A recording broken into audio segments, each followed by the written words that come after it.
Hello guys, আসসালামু আলাইকুম। আশা করি সবাই ভালো আছেন, আমিও অনেক ভালো আছি। তো আমি আজকে দেখাবো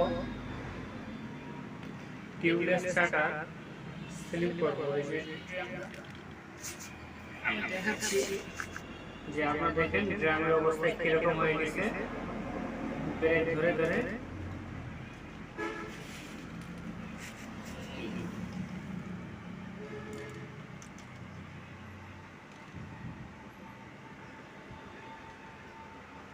দেখেন ব্রেকের অবস্থা কিরকম হয়ে গেছে।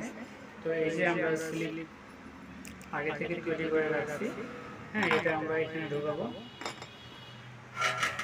এই যে নতুন ব্রেক নিয়ে আসছি, এই যে নতুন ব্রেক দিয়ে এটা আবার রিপেয়ারিং করতে হবে। তো আপনারা সকলে দেখতে পাচ্ছেন যে আসলে ব্রেক ধরে ধরে আসলে কি হয়ে গেছে।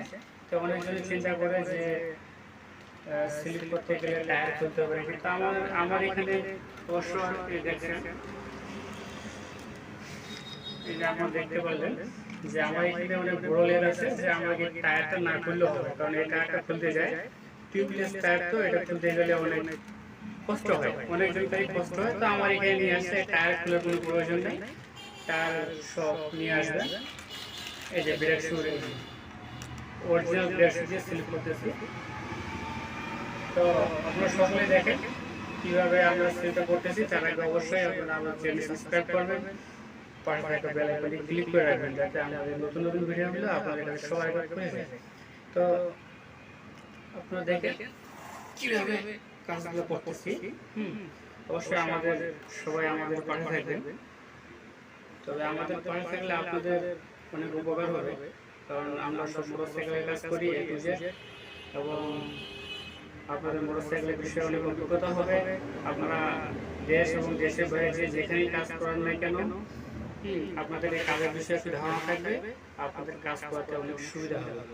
তো চলুন আমরা কীভাবে কাজটা করতেছি আপনারা দেখেন, আর আমাদের ভিডিওগুলো অবশ্যই সবার সাথে শেয়ার করবেন। আপনাদের বন্ধু বান্ধব যা যা মোটরসাইকেল আছে সবার সাথে শেয়ার করবেন। তো আপনারা দেখেন কীভাবে করতেছি।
Fine.